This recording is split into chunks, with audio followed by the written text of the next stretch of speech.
I'm going to tell you guys why I believe in God, right? When I was a little girl, I was going through a rape, abuse, a lot of things, right? I was already being molested at the age of 5 and 6 years old, 7 years old, and stuff like that, right? And I remember one night, I used to live in Salem, Massachusetts, right? And I prayed to God, right? Because I was seeing a lot of things, a lot of spirits, and I was afraid as a little girl, Being a full blown seer and being so young without guidance was really hard, right? And I remember praying to God, right?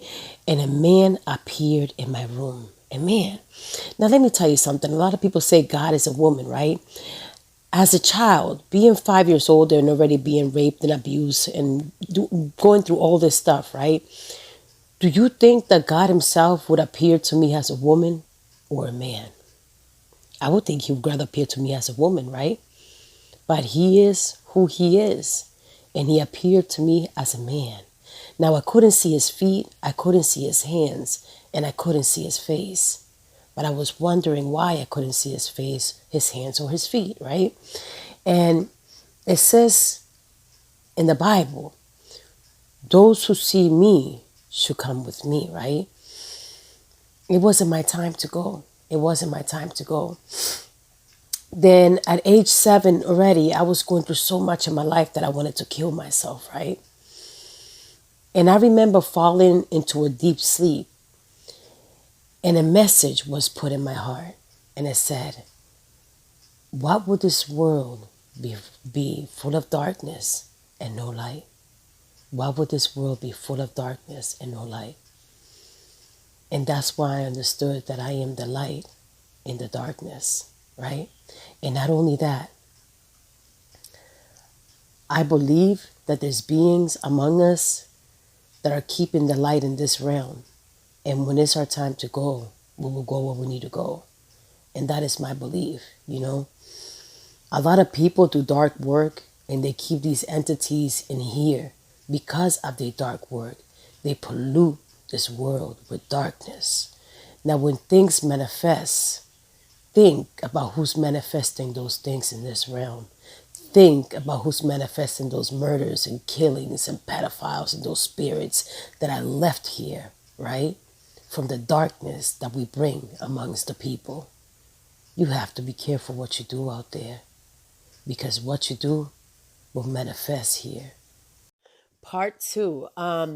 So as a seer, right? And like I said, people keep the darkness in here, right? They keep the darkness because they manifest and they pollute the world. So a seer's actual job is to cleanse the air. And this is what a lot of people don't understand. As a seer's job is to cleanse the air. And what we do is that we take the darkness and we change it and we clean the air that is polluted with darkness. Let me tell you something.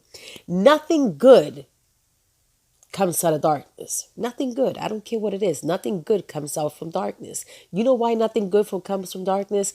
Shut the lights off, right? And stay there in darkness for about 2 weeks. Just 2 weeks, 2 weeks. Nothing. Just 2 weeks in a room.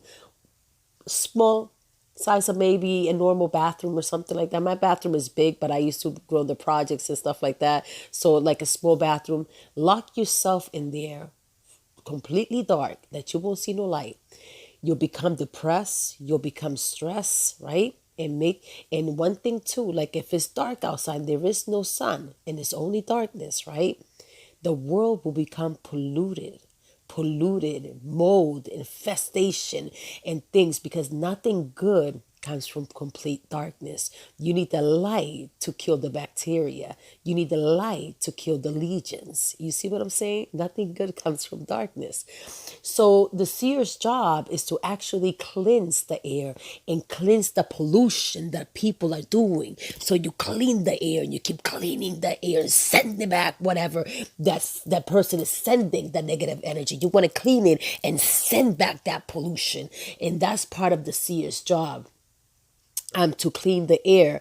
And this is what a lot of people don't understand. Part of a seer is we see, we smell, and we hear, right? And I'm a sorceress. The reason that I am a sorceress, right? And I'm going to tell you guys why. I'm kind of like a little mixed together with sorceress and seer. And I was a badass full-blown seer when I was a little girl. I'm a sorceress. Prayers and things come to me really fast. I don't need tools. I don't need all this, things and candles and things like that, because my prayers are so powerful and so on point that I could be in the middle of the desert and I can just start praying against something, right? Because it just comes natural to me. And I have a lot of authority, right? I have a lot of authority. This is why I don't fear nothing. I don't fear nobody. Nobody intimidates me, right? So when you have power, right? Because these deities and entities, they listen with power. They don't listen with, because a lot of people burn candles on social media and do this and do that. And then all of a sudden they shut them off after they do their live and things like that. But you have to pray with power. And when you pray with power, you show authority in the other side.